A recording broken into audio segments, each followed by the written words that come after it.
So, hari ni I cerita sikit. I nak share dengan korang 3 benda yang I tak suka tentang AI series V2 ni.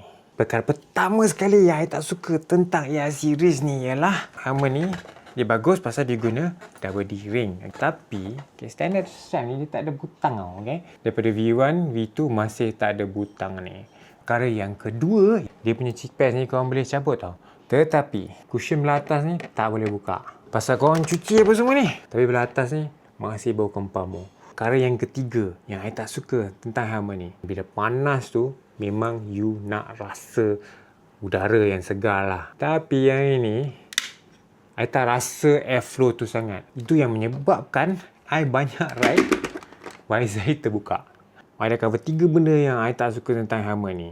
Ada korang agree dengan saya atau disagree? So korang sila share komen korang dalam video ni. Let me know. Okay?